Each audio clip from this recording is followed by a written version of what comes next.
শাহরিয়ার নাজিম জয় আপনাদের সাথে কথা বলবো। বেশ কিছু টপিক থাকলেও আমি কিছু সুনির্দিষ্ট কথা বলার চেষ্টা করব।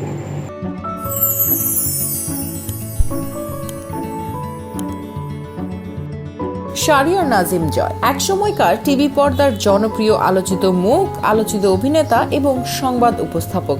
কি পাল্টেছে আপনার? আপনি এখন কি বিশ্বাস করেন? আপনার এখন দর্শনটা কি? বহু বছর ধরে তিনি টেলিভিশনে দর্শকদের বিনোদনের অন্যতম উৎস হয়ে আছেন। তবে তার ব্যক্তিগত জীবনের কিছু ঘটনা মাঝে মধ্যে তাকে আলোচনার কেন্দ্রে নিয়ে আসে, যা তাকে নিয়ে আলোচনা এবং সমালোচনা বাড়িয়ে দেয়। সম্প্রতি এমনই এক ঘটনা আবারও আলোড়ন সৃষ্টি করেছে সামাজিক যোগাযোগ মাধ্যমে, যেখানে তার 2014 সালে শেখ হাসিনার কাছে করা একটি জমির আবেদনপত্রের ছবি নতুন করে ভাইরাল হয়েছে। সেই চিঠিতে শেখ হাসিনাকে উপমহাদেশের শ্রেষ্ঠ নেত্রী ও আদর্শ মা হিসেবে সম্বোধন করতে দেখা গেছে শাহরিয়ার নাজিম জয়কে। সেখানে তিনি তার নিজের জনপ্রিয়তার কথা উল্লেখ করে তার সন্তানের ভবিষ্যতের জন্য পূর্বাচলে একটি জমির অনুরোধ জানান। আবেগঘন ভাষায় লেখা সেই চিঠির শেষ অংশে তিনি আরো বলেন, মা, পূর্বাচলে একটি জমি আমার স্বপ্ন, আমার সন্তানের ভবিষ্যৎ। আমি আপনার কাছে আবদার করলাম,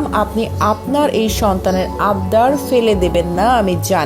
এই আবেদনপত্রটি এর আগে 2019 সালে ভাইরাল হয়েছিল। তবে সাম্প্রতিক সময়ে আবারও সামাজিক মাধ্যমে এটি ভাইরাল হওয়ার পর জয়কে ঘিরে বিতর্কের ঝড় উঠেছে। এর প্রতিক্রিয়ায় জয় একটি ফেসবুক পোস্ট লিখেছেন, অবশ্যই এই চিঠি চাটুকারিতার মধ্যেই পড়ে, এর জন্য অপমান আমার প্রাপ্য, কিন্তু শাস্তিটা বেশি দিয়ে ফেলেন না।